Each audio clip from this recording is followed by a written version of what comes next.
Do you want to be a competitive enduro racer? So there's probably going to be some hard truths in this video because the truth is, if you're not as competitive as what you'd like to be, then you're not good enough. You're not good enough on the bike to be able to perform at the level that you want to perform at. So first of all, you have to be honest with yourself and go, hey, I'm not performing where I want to perform. I'm not getting the results I want on a race day because I'm not good enough at the moment. And so that doesn't mean you can't improve. It means you're not good enough right now. So you need to be able to reflect on where things are going wrong, where things are breaking down, and what you actually need to change, what you need to improve on to get better results on the bike. So first of all, I want to reflect on my own racing. So over my 14 years of racing, I put a lot of effort into racing and preparation. Everything revolved around bikes. Everything else got cut away, like family time, going to birthdays, doing sleepovers when I was younger with mates, catching up on the weekend and going and doing stuff with friends. Even stuff during the week. I used to play football and played other sports, and then I got rid of those sports so I could focus on my riding and racing. During the week, I'd spend time in the morning, I'd get up and do some training, I'd go to school, and then I'd get back from school and I'd either train in the afternoon or go swimming. When I was doing swimming training, go and do my RPM sessions. Other nights that I wasn't training, I'd be getting my gear ready, getting goggles ready, all of that sort of stuff ready for the weekend. And then on the weekend, it would be riding and racing time, and then repeat that every week. And so every week, every month, every year, I'd put a lot of effort into getting better or wanting to get better, right? There was nothing that I wanted more than to be able to go out there and win a race, be up the front, be that top guy that's winning the races, that's doing well, that's performing, to be able to have people coming up to you after going, hey, like, shit, you were riding fast today, you were making it look easy out there. That's what I wanted. Like, I wanted to be able to win. I wanted to be able to do really well. But despite all of that effort that I put in and all the time that I put in, I felt like I never got those results. I was never the guy that was winning races. I was never the guy that was right up the front. I was like a top 5 to top 10 guy throughout riding and racing. Obviously, depending on what class you're racing in and how old I was and all the rest of it, I was like a top 5 to top 10 racer. But I was never that top 1, 2, consistently top 3 guy that was always at the front, despite all of the effort that I put in to be able to get there. And there's a few reasons that I wasn't able to be competitive as what I would like to be, despite all of that effort. And I see that in a lot of other riders in races as well. They just rock up every week and they're doing the same shit, getting the same results, but they're wanting to improve. Like, they want to be that winning guy, they want to be the top guy, but they don't know how to be able to get there. And so there's a few things here that I look back on that I did wrong, that I could have fixed, that I feel like would have allowed me to be able to perform at the level that I wanted to perform at. So the first thing that comes up is I had no strategy for my riding. So for me, like, in terms of practicing, we weren't, like, Dad used to work later on in the day. Other guys, my dad was more like office-based type work. So he was finishing later doing general office hours, like finishing at, say, 5 o'clock. Whereas a lot of the other guys that I raced with, their dads had trades. So they would start earlier and finish earlier, and they had an opportunity to go riding during the week. I didn't have that opportunity. So most of the time we were just riding once a week on the weekends. We'd go and put time aside, and that would be our riding time. So I'm riding 52 times a year, once a week, right? Now the problem is, although I was only riding once a week, my riding kind of got to a certain level and it didn't really improve, didn't really push past that top 5 to top 10 barrier. And so the reason is, every time I'd go riding, what we'd do is we'd base a good day's riding based on how much fuel we got through. So if I got through a lot of fuel, got through a tank of fuel, or a bit more than a tank of fuel, it was like a good day's worth of riding out the motocross track. If we didn't do enough riding, we did too much talking and not enough riding, right? And that was the gauge. And the problem with that is that got me to a certain point. Like a top 5, top 10 is probably reasonably good. You're probably thinking, all right, that's a pretty good result. But I didn't want that. I didn't want top 5, top 10. I wanted to win. I wanted to be at the front. So the problem is that all of that effort and consistency with riding, yes, got me to that top 5 to top 10, but then it kept me there. And the reason that it kept me there is because I had no strategy for how my riding was going to improve. It was just based on getting out to the track, riding, putting in more laps, and just hoping. And at the end of the day, hoping is not a good strategy for being able to get to the front. You need a clear step-by-step plan of how it's going to happen. So what I should have done is I should have been finding the weaknesses in my riding. And this was one of the things that was really good. I went and did a week-long course. It was like a private week-long camp in Donnybrook here in WA with Greg Moss. And it was absolutely awesome. We learned so many things with like different skills and different things to work on. The problem is I hardly implemented any of the stuff that he actually taught me.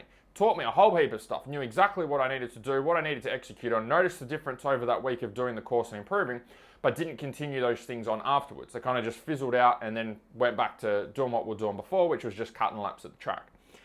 So what I needed to do is I needed to identify what were the things that were holding me back with my riding. What was I not good at? Was it ruts? Was it sand? Was it doing big jumps? Was it hard pack tracks? Was it whoops? Was it faster sections, slower sections, off camber corners?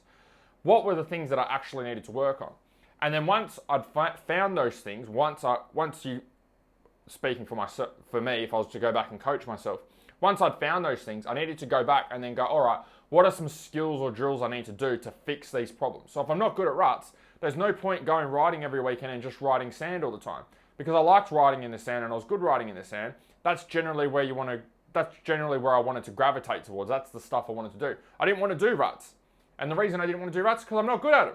And I'm not good at them because I didn't practice them, because I didn't do them. So it's like this vicious cycle of like, I'm not good at ruts, so I don't want to do ruts. And so because I keep avoiding ruts and not doing them, I don't get any better. So I needed to put time aside if I was to go back, I'd put time aside at the start of every riding session or practice session and spend the first, say, 15 minutes to half an hour doing drills, eliminating my weakness. So let's say ruts, I wasn't very good at ruts.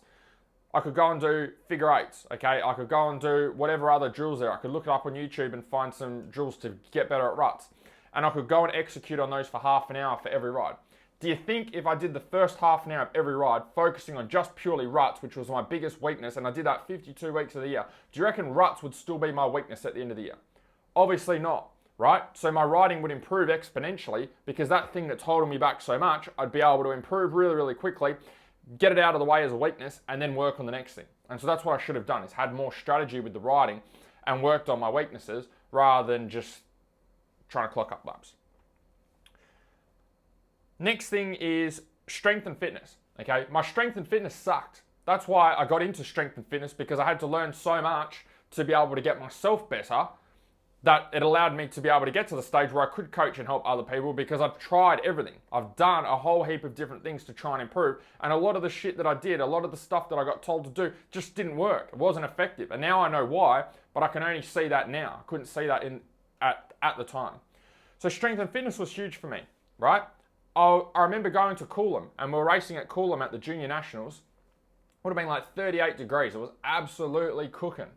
And I remember being out there on the track. It's just relatively, not a WA-based sand track, but a sand track, I guess, for over the other side of Australia.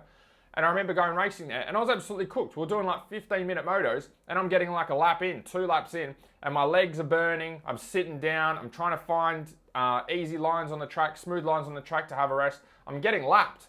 There was a video I found the other day from, I think it was from, might have been 2008 Coolum Nationals, where I'm getting lapped, right, by all the top guys. Now, I'm a top 5 to top 10 rider at a state level, okay? I'm relatively towards the front. You would think that you wouldn't be getting lapped in a 10 or 15-minute race, but I was.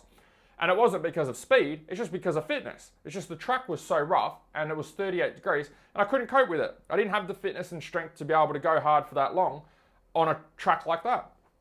And so that's what happens, get shit results. Sometimes we'd go to the Junior Nationals, not even qualify. One year at Coolum, I qualified 40th. I'm like, who qualifies? Like, I'm an A-grade rider with all of this time and effort and energy that I put into racing. I want to be a winner. I want to be at the front. I'm putting the effort in, but I'm hardly qualifying. I just slipped through at 40th. This top 40 go through, and I've qualified 40th. I only just made it in. Almost wasted our time going all the way to the other side of Australia, driving, money, effort, energy, etc., for me to not even qualify, not even race in the proper races. So to go and fix that is I should have had more of a plan with my strength and fitness.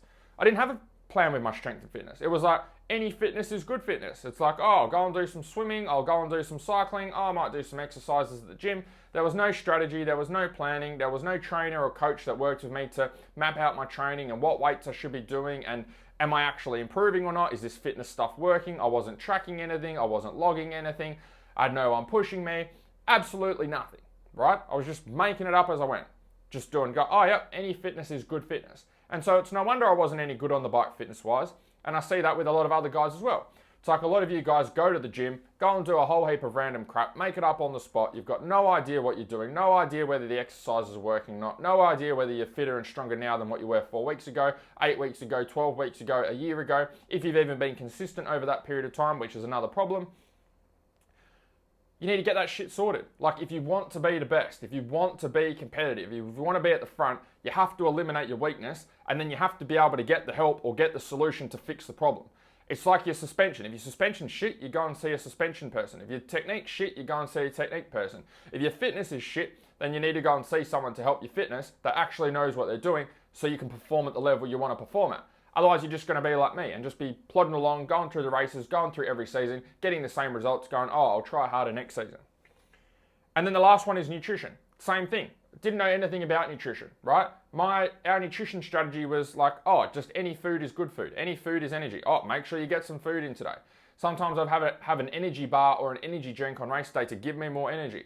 Still didn't give me energy. Still used to get sore legs, still used to get headaches, still used to run out of energy because I had no idea what I was doing. I remember going to the Junior Nationals in Adelaide, I think it was 2002, and we woke up, we were getting pizza from the bakery at 6 o'clock in the morning on the way to racing a national. Like, what kind of food is that, right? For someone who wants to be competitive, someone who wants to be a winner and want to be up the front. Winners aren't eating pizza for breakfast to be able to perform, right? Winners are dialing their nutrition in, they're eating the proper food, they're not worried about what all their mates are eating and what their buddies are having at the restaurant. They're eating stuff that they know they need to eat to be able to perform at their best so they can be a winner, so they can be competitive. And that comes down to having the right strategy and, again, getting the right help. It's like going, all right, cool, I don't know how to do this stuff. All the other blokes I'm racing against that are at my level are doing the same shit because we're all eating pizza together on the morning of race day. We're all going Macca's drive-through together on the morning of race day. What are the top guys doing? How do I find out what they're doing? Or go and get some help.